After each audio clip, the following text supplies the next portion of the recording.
Hey, good morning, everybody. Welcome to another Telling It Like It Is. My name is Jade Alberts, the founder of Peer Guidance. We're a purpose before profit group that help companies grow, scale. We work on everything from business development to mental health, and we're always there. If you want a coffee, you want to have a talk, just reach out. We're here for you, and if we can't help you, I'm sure we know someone who does. Scrolling along the bottom is Founders Coffee. It's been running for 7.5 years, just like Telling It Like It Is. It's a place for founders to come meet like-minded people every Tuesday, 7:30 a.m. at Red's Diner in Kensington. Come on out, have a coffee, meet some really great people, and expand your network. So I am really, really excited about having Michael back on here. I want to say you were in my first 30 interviews, and we randomly ran into each other at an event in Calgary here. I should have had you on a long time ago. I've been watching you, seeing you on LinkedIn. Your company's been evolving. I'm so excited to get into sharing the knowledge of how you started and the evolution of Languages Motion. So why don't you welcome to the show and give a little introduction? Thank you so much, Jade. Yeah, really good to see you again. It was a lot of fun running into you. You're just as good looking as you were 7 years ago. So You're on the show. You don't have to butter me up that's all anymore. right. That's all right. But yeah, no, it's yeah. So what can I say? Yeah, Michael Burak, Languages in Motion. I kind of started this company, right out of university. Found my passion for languages, and so I've been doing it ever since. Now I think we're at 14 years in business, and keeping on going.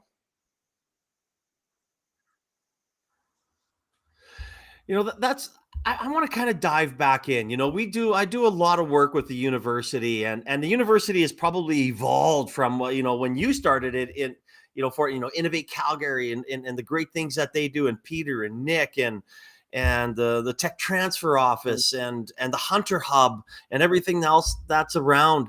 Why don't you talk about what it was like trying to start a company in the University of Calgary 14 years ago? Sure. Yeah. So you mentioned the Hunter Hub. I have really good memories of Derek Hunter in my early days. He was around, and I met him.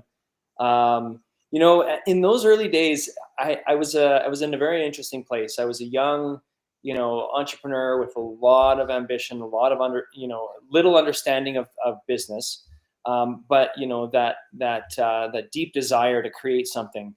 I found that speaking with a lot of founders, we have sort of this inferiority complex, or like this inability to realize that we have great potential, and that we have Yeah. we can just go out there and be confident right away. I found, like, looking back, I felt like I had this sort of I don't know what to say specifically, but it was more like a limited self-belief, probably. So anywhere that I looked, anybody that I saw that was a little bit more successful than me, I sort of had those eyes of like, oh my gosh, you're an incredible person. And Derek is one of those guys. I mean, he was very successful and a wonderful person. But I remember seeing him and having chats with him and seeing him like, wow, wish I could be like him one day. And that seemed to be my beginning of the world in entrepreneurship. I was always looking for people, and I think that kind of helped to shape my career as well. Because one of the things I heard a long time ago was, you only listen to people who are where you want to go. And it was one of those bits of advice, or was words of wisdom that always stuck with me.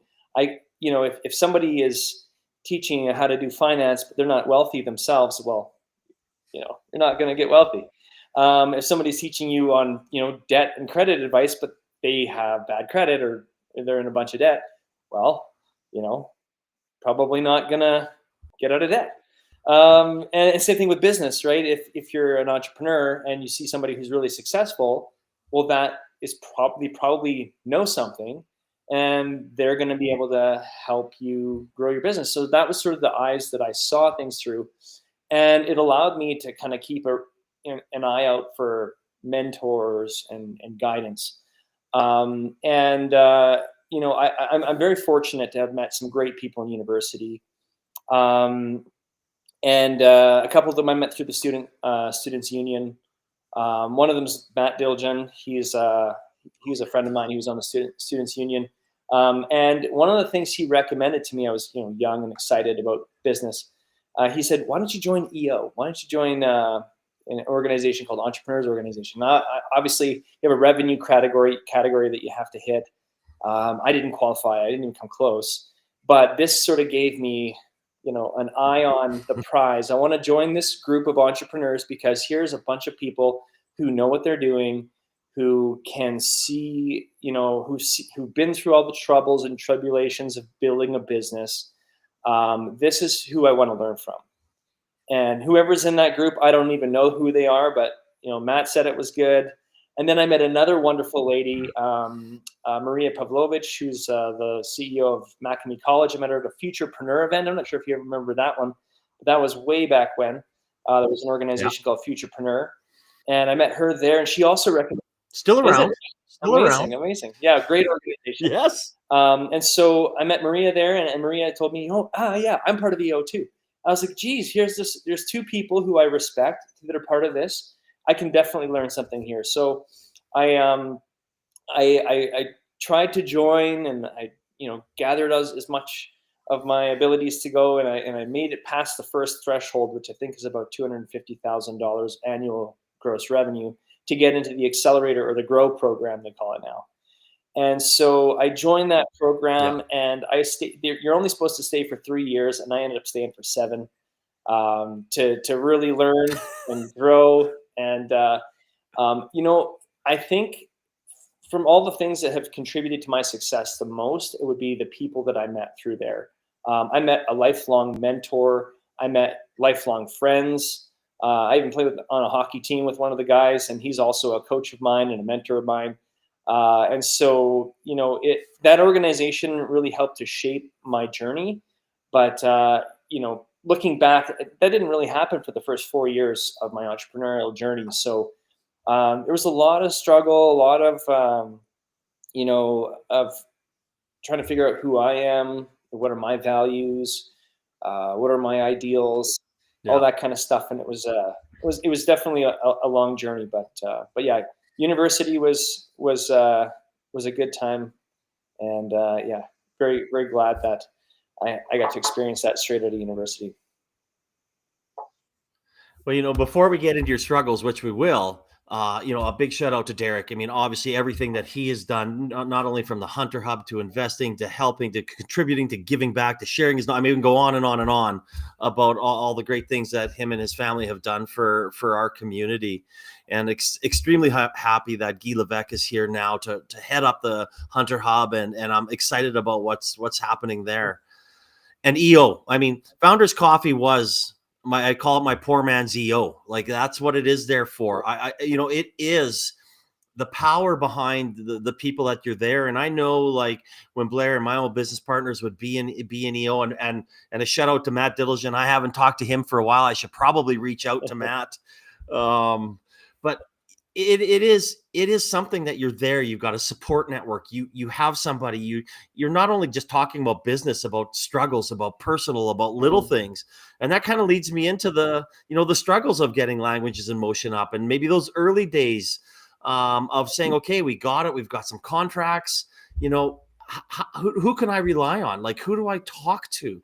Who has gone through this before? I mean, that's one of the beautiful things about Alberta here in Calgary, is that we have a very inclusive community that you can reach out to. So maybe talk a little bit about that journey from, starting to, you've launched it, you got a few contracts, to, I'm going to say maybe jump in and talk about how you've really expanded across the world.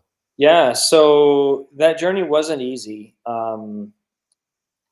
As a CEO, when you start off, you're a founder. When you start off, you have a billion priorities, not a million, a billion. Like, everything comes at you. You got finance, HR, all this kind of stuff. And I mean, I can't even tell you how many times I tried to distill it down on what's important. What are the things that are proactive? What are the things that are reactive? What am I doing? What should I focus on? Where should I go? And it was always, and for a guy who's got a little bit of ADHD, right here. It's like a wonder world. You're bouncing around everywhere. You're thinking about everything, and it's fun and it's good. But at the end of the day, you're like, what did I accomplish? And like a little tiny bit here, a little tiny bit here, here, but not a lot of progress. And that was what I was relatively paralyzed by. Now, when I first brought on our first team member, our first employee at the time, wow, that was amazing. I split my time in half, and all of a sudden sales started going because I enjoyed sales. And continuing to, again, deal with all the things that happen. What are we going to use for payroll? It's going to be ADP. It's going to be QuickBooks. Who's our bookkeeper? What's all these things? Oh, our bookkeeper left. What about a new one? And it's just endless things. And so I kind of hit a plateau for about 6 years, and I just kind of got stuck. We were getting a lot of leads that were coming in from our marketing, like our SEO, search engine optimization, where we would have, people just calling us up, say, "Oh, you guys do translations? Okay, yeah, we want to hire somebody. Here's a document. Give us a quote." And so that was kind of successful, but you only have a maximum number of people who come into your business, and it was just kind of hitting that plateau. And I was like, I really want to grow. How do we do this? And again, I joined EO, I joined the accelerator program, and they were still missing a heavy component at that time. Now they actually have it. I think it's because I whined and complained enough. But there was a gap, and that was what do I focus on as a CEO? What do I do as a CEO? How do I think about my business? And it wasn't until I actually met with one of my mentors. I asked him, what should I do? He's like, well, what do you want to do? And I said, well, I want to grow my business. He said, well, that's easy. You got to do two things. I'm like, well, what are those two things? Like, one, you can go out and merge and acquire companies, or two, go do sales. Get out there and start selling. I'm like, that's it? He's like, yeah. What are you going to do? Do you want to? I was like, well, I don't know if I want to go and raise money. I really like the sales thing. I like to do sales. So I said, okay, get calling. What? Yeah, start making some calls. How many calls are you making a week? And like, for the first time in my life, I was like, what? Calls? Cold calls? Are you kidding me? I haven't done a cold call in 100 years. Right? Last time I did a cold call was like when I was working, selling my cousin's mobile car wash. Like, I haven't done a cold call, So he says, yeah, make some calls. So I said, okay. So I started making some phone calls, to potential clients. And I made a call to a connection that I had at Edmonton Police. And that call turned out to be one of the best calls I ever made. We started working with Edmonton Police on a pilot project, and I had the person there. I will speak highly of Iman for the rest of my life. She is a phenomenal person, and I think everybody at EPS, they're a great group of people. But for the first time in my, I think, full career, I had a client who was open and willing to explore our product in a very open way. Tell me about this. What about that? How about this problem? What about this problem? And we iterated and kind of came together on a solution that allowed us to feel like we were empowered to grow within the police services, and then and also be able to have that validation of a client who actually wants your service. And so that was like, like I said, for me, probably one of the most meaningful work relationships I think I've ever had. So kudos to Iman Saidi, an incredible person, and kudos to Edmonton Police, Dale McPhee, and everybody who was working there. At the time, Ron Anderson. There's so many good people there that just believed in us and believed in our product. And so because of that relationship, we became a partner with Edmonton Police. And we fast forward, that was during the pandemic, we fast forward 5 years, and now we're in 33 police services across Canada, including Ottawa, Vancouver, in Greater Toronto area. We're in Saskatoon, probably half a dozen or more in Ontario. We're Victoria, like across Canada, and it was because of that one client really taking an interest in us, and then being able to stand by us and say, you know what, we put them through the ringer. They understand us and they know what we need, and they are here to solve it. And so that has contributed immensely to our growth. But I still make those phone calls, not necessarily 80 a week like I used to, but I still make phone calls. I still make calls to prospective clients. I think of all the things that I had gotten, that advice to focus on what matters most and distilling it down to, you can do one of two things to grow your business. You can do sales, or you can go out and merge and acquire companies. What do you want to do? That was the one time that I really understood how to channel my energy as an entrepreneur, as a CEO, because everything else, like I heard this too, but it never came to me as a choice. Everyone else used to say, "Oh, you can as a CEO, the only thing that matters is sales. The only thing that matters is sales. So do your sales, and everything else will take care of itself." I would hear it like that, but it wasn't until it was presented to me that if you want to think about growth, what do you want to do? Here are your options. That was like, a chance for me to make a choice on where do I want to focus my energy. So that, I think, was a key moment. Now, I mean, there's a lot more I can talk about my personal growth, my leadership growth, my working with the team, and I think a second massive component to that would be my team and the people that I'm working with now, and the people that I've worked with over the years, and how that's evolved and how they have evolved, and the sheer magnitude of importance on and reliance on a good, solid team of people that are supporting you every day. So, I love that you brought that up. I mean, we talk about sales all the time. It's number one. I mean, people are still scared to do it to this day. Like when we're sitting and having a conversation and saying, "Hey, how many calls you make in a week?" "Oh, well, I didn't really get to any this week." Well, holy shit, right? Yeah. Like, it's like, oh my gosh, and again, I mean, I would even see that number two that you said, merge or acquire. That's not even an option for most people because you don't have the money to do it anyway. So spend less time trying to get client, more time trying to get clients, banging on doors, making phone calls, however you want to do it, in many different ways now, and trying to do that. So that advice is so powerful. And thank you for sharing that Edmonton police story, because I know you've told me that many, many times, and how one call or one contact or one reach out can open a door, and you never know where that's going to lead.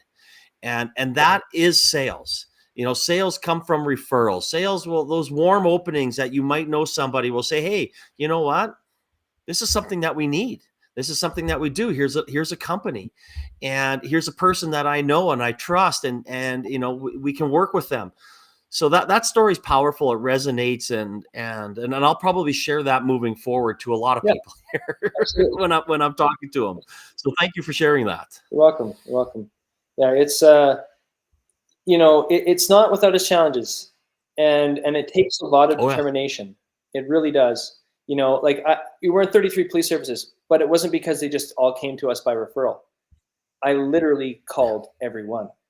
I've been going to conferences. I've been meeting with the chiefs of police. I've been meeting with their deputies. I've been meeting with their superintendents. I've been meeting with inspectors. Like, I know the whole chain of command now. I spent a long time meeting with people and learning about their business and learning about what they do and learning about how their systems work. Now, police is one area that I've actually focused in a lot personally, because of, I had to pick one. Now, we still do a lot of business in other areas: insurance, medical, legal, things like that. And those have had their time. But I really decided to grow this area because I felt like there was a need for us. And but yeah, like I said, it was a phone call to their front line. Hey, can you connect me with the community manager? Or hey, can you, what are you guys doing around this? And it was just a simple cold call that got me into a lot of the places. Now, some are harder than others. There are still some that we're knocking on. I mean, I've been working hard, really hard on some of them, up and down chain of command, from frontline to chief and everywhere in between. It's not easy. And there have been requests for proposals online that we've had to fill out federally. Lots and lots and lots and lots of work has gone into growing our business. So it's not for the faint of heart. It's not for the people who are, who just don't absolutely love what they do and are obsessed with it.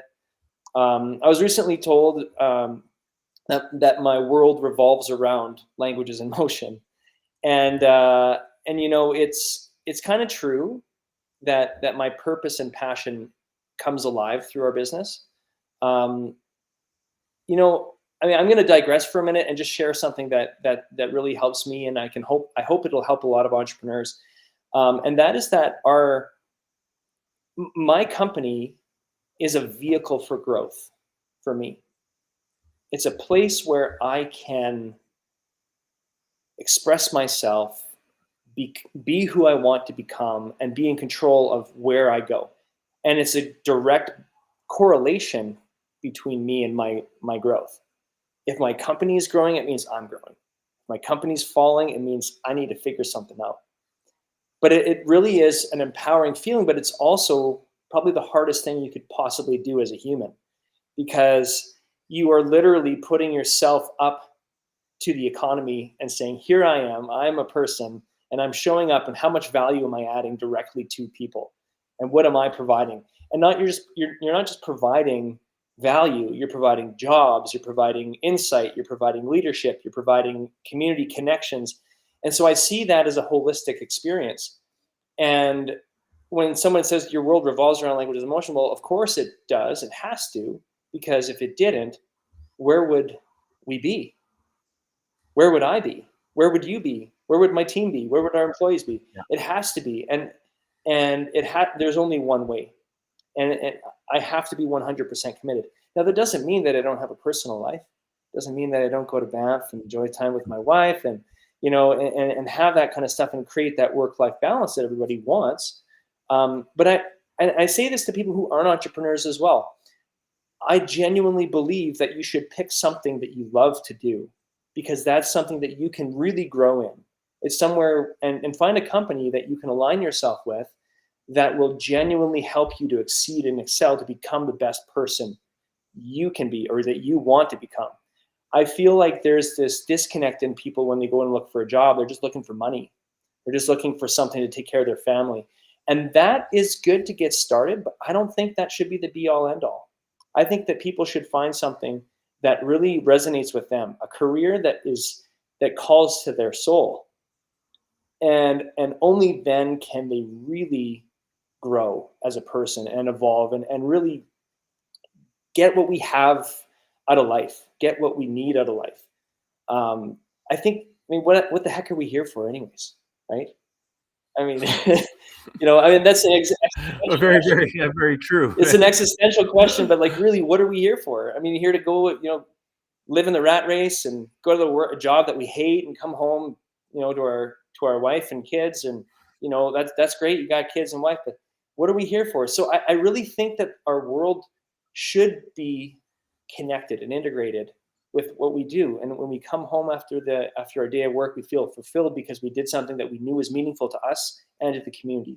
And it doesn't have to be a nonprofit, right? That's what everyone says. Oh, are you running a nonprofit? No, I have a very for-profit business, but I have a cause behind it. And I know that it's going to help me grow as a person.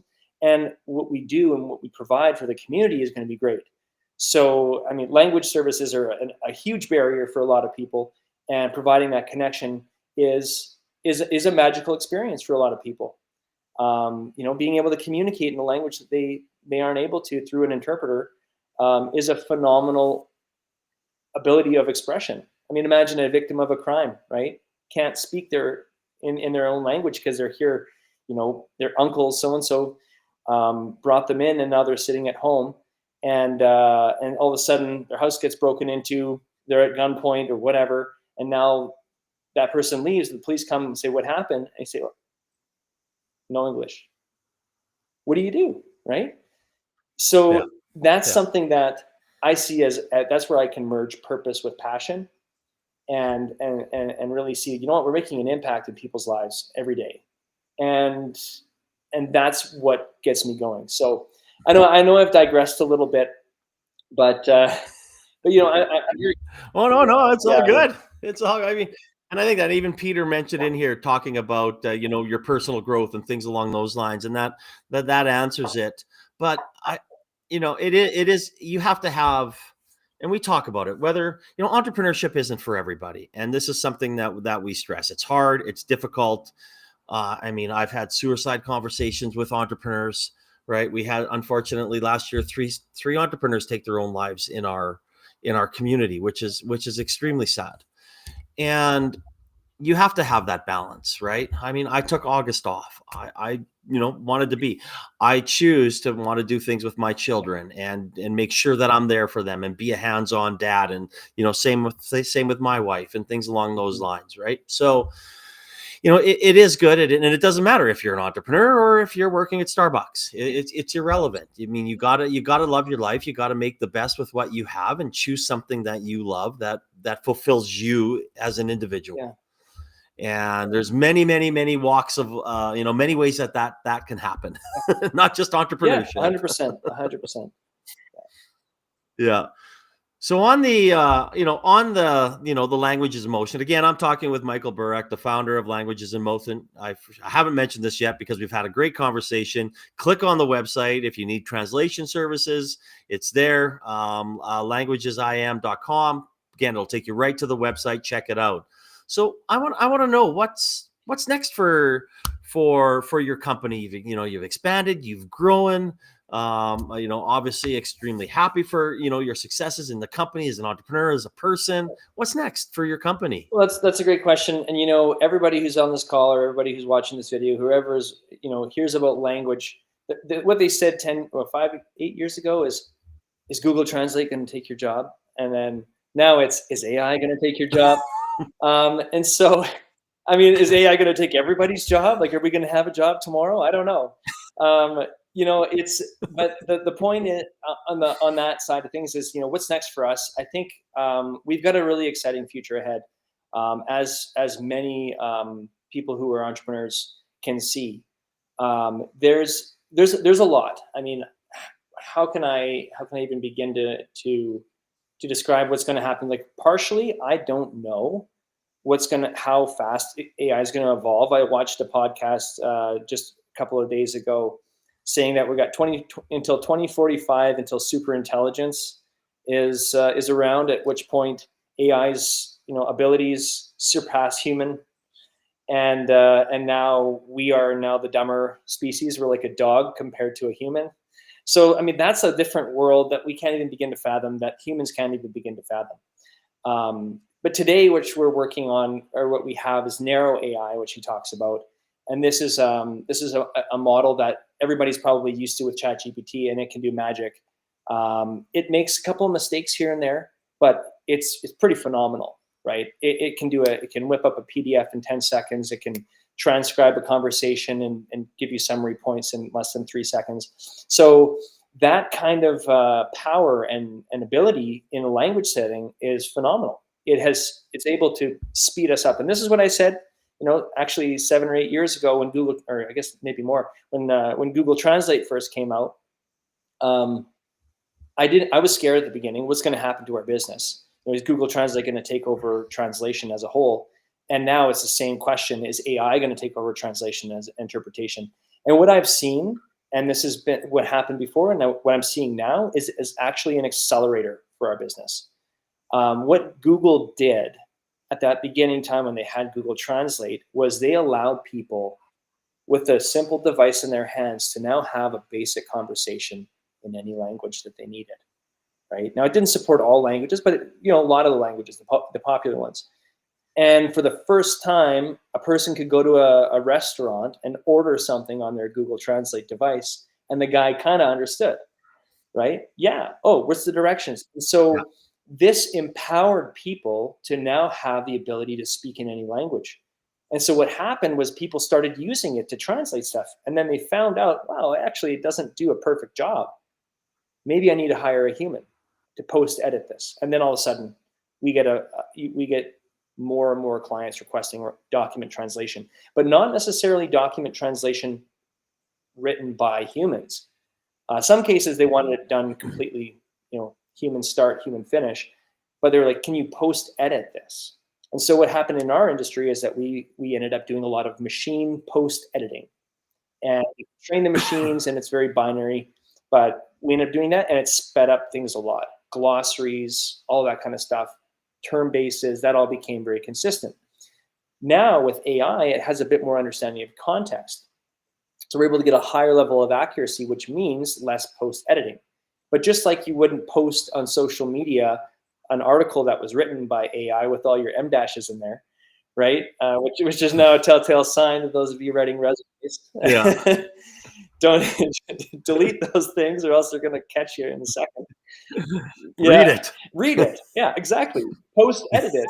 It may say something that's not true, and it does that a lot. Yes. Right? It'll fill in the blanks, and we see that with hallucination. Of course, it's getting better with GPT-5 and things like that, but it does that in translation as well. It'll assume you mean something, and so what we found again in higher level, higher stakes conversations is that people aren't going to just submit a blog post for their PR request, right? They're not just going to send out a blog post that AI wrote and saying, this is what happened in our conversation. No, they're going to post edit it because they're not crazy, right?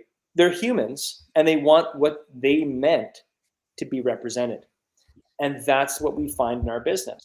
Now, we work a lot with insurance, with legal, things like that, and courts, where police, where meaning actually changes whether or not you get convicted of a crime, or you get an insurance claim, or you get WCB or whatever. So you have to have a clear meaning, and throwing that out to an 80% accurate or a 90%, even 95% accurate model isn't necessarily what you want, right?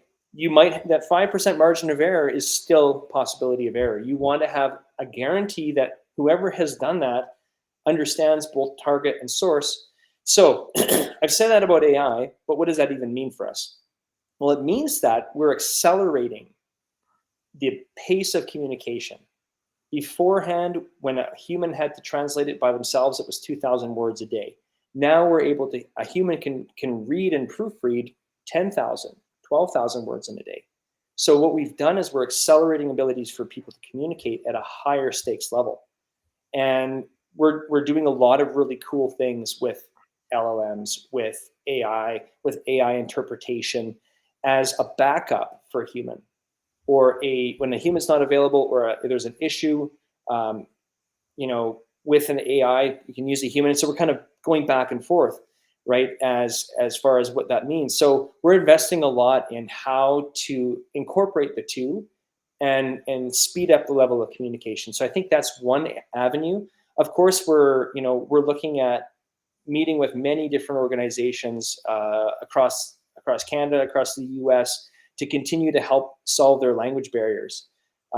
Language is now becoming clear that it was a barrier. I remember back in my early days in the startup world when I said, people are coming to Canada and their documents are in Punjabi, or their documents are in Russian, and I was trying to raise money for my tech, and everybody looked at me like, they don't speak English.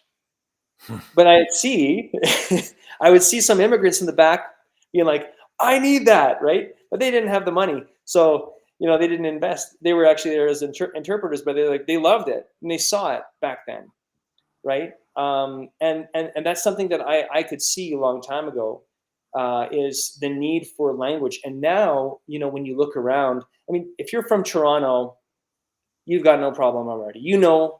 Your city is probably one of the most diverse. And I think actually, I heard this recently, so those of you who would like a stat to run, I think the Peel region is the most diverse place in the world. This is Wow. something that I heard recently at a conference in Toronto. It's probably the most diverse place in the world.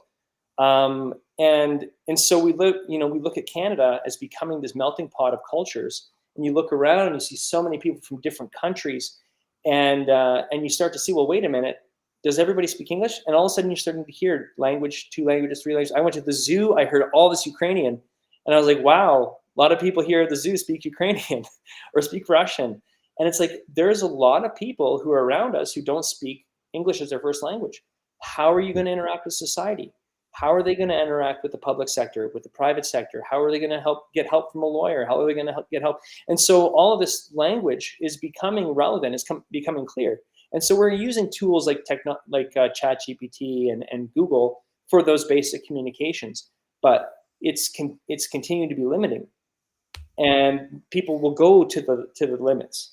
And so what I'm seeing is a future where we're harmonizing AI and human translation and allowing us to get fast communication in a meaningful way.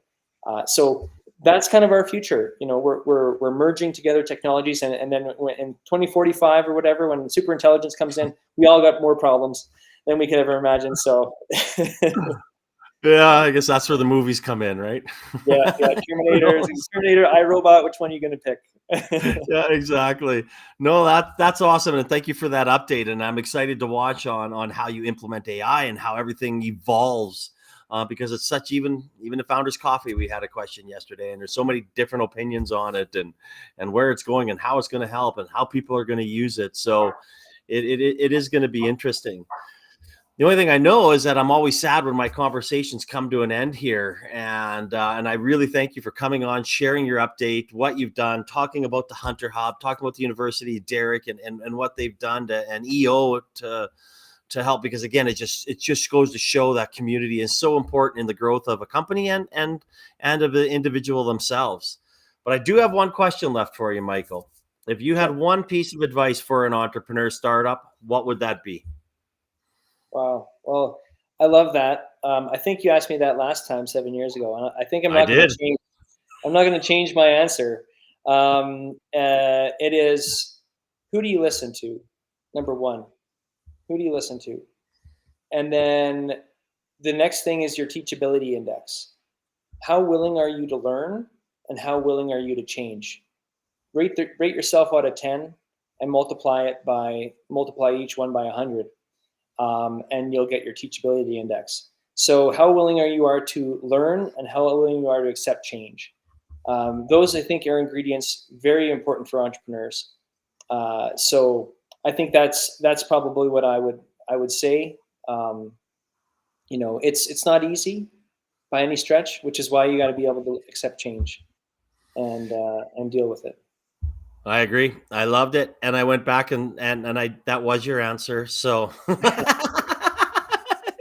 but it's so true, and it relates then and it relates now, Mm-hmm. and I appreciate the consistency of your message, and it is important.